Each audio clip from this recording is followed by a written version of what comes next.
तो नमस्कार दोस्तों, जैसा कि आपको पता है कि 20 वर्षीय एमबीए की छात्रा बबीता पांडे उत्तराखंड की पहाड़ियों से रहस्यमय तरीकों से गायब हो चुकी है। इसको ढूंढने में कई एजेंसियां पिछले 20 दिनों से लगातार सर्च ऑपरेशन चला रही है, लेकिन इसका पता किसी को नहीं चल पा रहा कि बबीता पांडे आखिर गई तो गई कहाँ। और इसके बीच में एक नई कहानी जुड़कर आती है कि वहाँ पर रहने वाली परियां उसे ले जा चुकी है। तो आइए जानते हैं ये कहानी कितनी सच्ची है, कितनी झूठी है।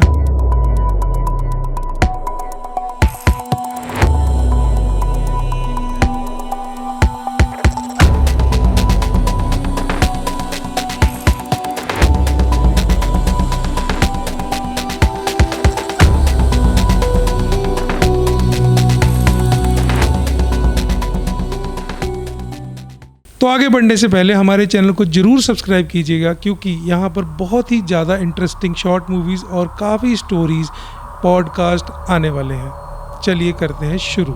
जैसा कि ये सब सुन के कई मेरे भाई लोग हंसे होंगे कि आज के युग में भी ये इंसान परियों की बातें कर रहा है, लेकिन जो मैं बात कर रहा हूँ वह प्रॉपर एक डॉक्यूमेंटेड तरीके से बात कर रहा हूँ। जैसे ही आप उस एरिया में एंटर करते हैं, वहाँ पर एक बोर्ड दिखाई देता है जिस पर लिखा है कि स्वागत है परियों के देश में। और ये कोई भी लिख सकता है बोर्ड, तो मैं भी लिख सकता हूँ, कोई और शरारती तत्व भी लिख सकते हैं। लेकिन अगर आप गौर से देखेंगे तो नीचे लिखा गया है ज़िला पंचायत टिहरी। ये मेरे कहने पे या किसी शरारती तत्व के हिसाब से नहीं हुआ है, ये बाकायदा डॉक्यूमेंटेड है। वहाँ की सरकार कह रही है कि यह एरिया परियों का देश माना गया है। तो आगे बढ़ने से पहले जानते हैं कि उस जगह को परियों का देश क्यों कहा गया है। जैसा कि आप देख सकते हैं कि यह जगह चारों ओर पहाड़ियों से घिरी हुई है। तो पुरानी मान्यताओं के हिसाब से उस जगह पे एक राजा हुआ करते थे जिनका नाम था आशा रावत। उनकी 9 बेटियां थी और पुत्र कोई भी नहीं था।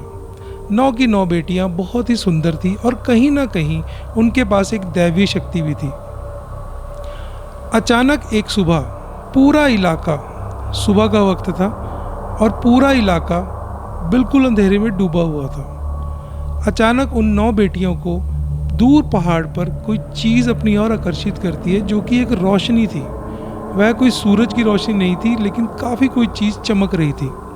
तो वह 9 की 9 बेटियां उस पहाड़ की तरफ जाती हैं और कभी वापस लौट कर नहीं आती। माना जाता है कि वह 9 की 9 बेटियां वहाँ की 9 चोटियों में समा गई हैं, और स्थानीय लोगों के अनुसार वह 9 की 9 परियां आज भी वहाँ के स्थानीय लोगों की रक्षा करती है।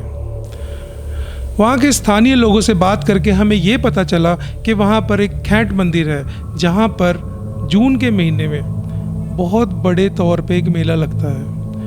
वैसे तो पूजाएं वहाँ पर और भी होती हैं, मेले और भी लगते हैं, लेकिन खास कर जून के महीने में वहाँ पर दूर दूर से लोग आते हैं। और कहा जाता है कि जो भी वहाँ पे मान्यता मांगी जाती है या कोई भी मुराद कोई लेकर आता है, तो वह खैंट मंदिर उसकी मुराद को पूरा करता है। वहाँ पर जाके हमें ये पता चला कि वहाँ एक पर्वत है जिसे खैंट पर्वत बोलते हैं, जहाँ पर माना जाता है कि यह अपने आप में कई रहस्य अपने अंदर समेटे हुए हैं। कहा जाता है कि वहाँ कई ऐसी गुफाएं हैं जिसका अगला छोर आज तक किसी को भी नहीं मिला। दूसरा, वहाँ पर रात के समय बिल्कुल भी जाना मना है, और वहाँ पर ऊंची आवाज़ में म्यूज़िक चलाना बिल्कुल मना है।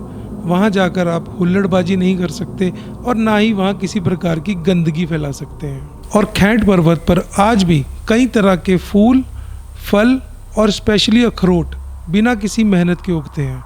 और यदि कोई इंसान उन फूलों को तोड़ने की कोशिश करता है या वहाँ के पौधों को उखाड़ने की कोशिश करता है, तो वह उसी वक्त मुरझा जाते हैं। और इस इलाके में एक कहानी बहुत ही ज़्यादा प्रचलित है। कहा जाता है पुराने ज़माने में एक जीतू नाम का किसान हुआ करता था, जो कि बांसुरी बहुत अच्छी बजाता था। एक रात वो हमेशा की तरह बांसुरी बजा रहा था और उस रात के बाद वह कभी दिखाई नहीं दिया। कहा जाता है कि बांसुरी बजाते बजाते उसे परियां अपने साथ ले गई। और इसी तरह की कई अनगिनत कहानियां हैं जिसमें दर्शाया गया है कि या तो परियों के नियम को कोई तोड़ता है या परियों को कोई पसंद आ जाता है तो परियां उन्हें अपने साथ ले जाती हैं। तो ये है पूरी कहानी इस उत्तराखंड की पहाड़ियों की, परियों के देश की और खैंट पर्वत की। और ये बातें जो मैं आपको बता रहा हूँ, ये कोई मनगढ़ंत कहानियाँ नहीं है। यह प्रॉपर वहाँ की सरकार के द्वारा डॉक्यूमेंटेड है। चाहे वो कैंट पर्वत है, चाहे वो कैंट मंदिर है, या फिर परियों का देश।